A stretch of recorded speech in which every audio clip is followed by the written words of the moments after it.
სახელითა მამისათა და ძისათა და სულისაწმინდისათა. ყოვლადოსა მდელოესო მეუფეო, ძვირფასო მამებო, ძმებო და დებო, გილოცავთ ქრისტეს შობის შემდგომ კვირას. გადმოგცემთ სრულიად საქართველოს კათოლიკოს პატრიარქ ილია მეორის ლოცვა კურთხევას. დღეს წმინდა ეკლესია იხსენიებს წმინდა იოსებ მართალს, დამწინდველს. ასევე წმინდა მოციქულ იაკობს, უფლის ძმად წოდებულს, როგორც უფალ იესო ქრისტეს ყველაზე ახლობელ ადამიანებს. მათთან ერთად იხსენიებს წმინდა წინასწარმეტყველ დავითს, რომელიც გარდა იმისა, რომ მაცხოვრის წინაპარი იყო, სხვა წინასწარმეტყველებთან შედარებით მეც წინასწარმეტყველებდა მაცხოვრის შესახებ. და ასევე ძველი აღთქმის სხვა მოღვაწეებზე მეტად მიუახლოვდა, თუ შეიძლება ასე ითქვას, ახალ აღთქმისეულ სულიერ განწყობას.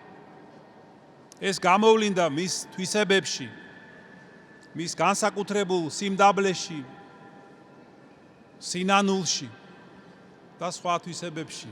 დღეს არის ასევე 14,000 ბეთლემელი ჩვილის ხსენება, შეგვეციოს მათი მადლი. და აი ამ ხსენებული წმინდანების ცხოვრებიდან ჩვენ ვიგებთ, რომ მათ განსაკუთრებული სახით ეძლეოდათ ღვთის შეწევნა. აი დღევანდელი სახარებაც მეტყველებს იმაზე, რომ ადამიანს შეიძლება ზოგჯერ განსაკუთრებული სახით მიეცეს მოევლინოს ღვთის შეწევნა. მართალ იოსებს გამოეცხადა ანგელოზი და უთხრა, რომ ახალშობილი ჩვილი იესო და ყოვლადწმინდა ქალწული მარიამი წაეყვანა ეგვიპტეში.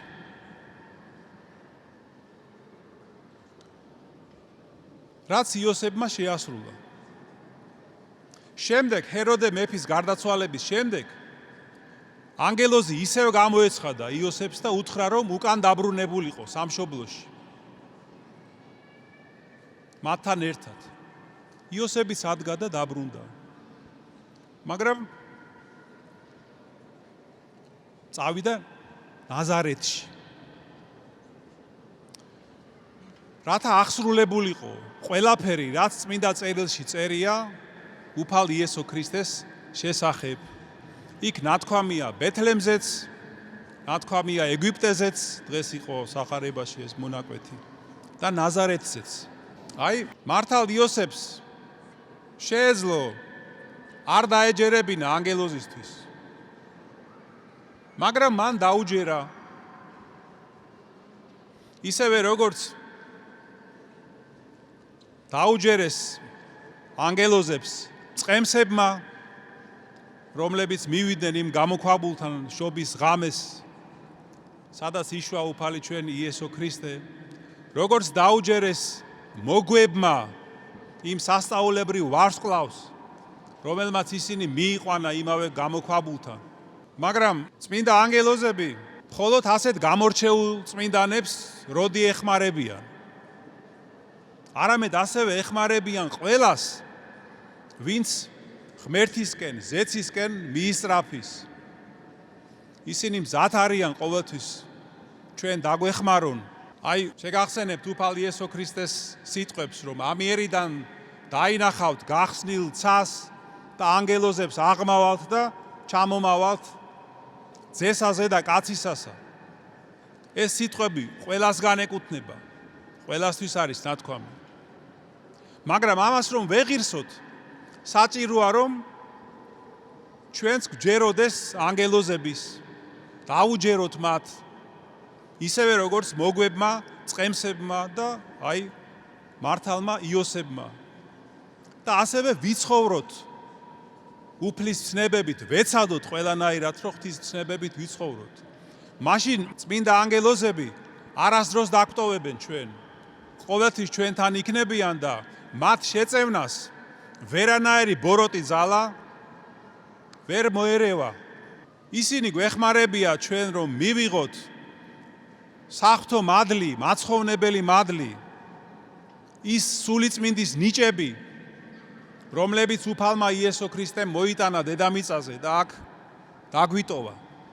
ამაში გვეხმარებიან ანგელოზები. ისინი გვეწევიან ჩვენ, რომ ჩვენი სულის წიაღიდან მოვიპოვოთ ოქრო. ეს ოქრო, რომელიც მოგვებმა მიართვეს ახალშობილ მაცხოვარს, განასახიერებს ადამიანის შემოქმედებითი ძალების სწრაფვას, რაც ვლინდება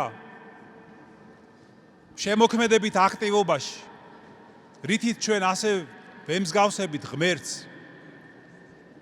ანგელოზები გვეხმარებიან ლოცვაში, რომელიც გუნდრუკივით აღიწევა მაღლა ღმერთისკენ. გუნდრუკი ხომ არის გულითადი ლოცვის სიმბოლო, რომელიც ასევე მიართვეს მოგვებმა მაცხოვარს.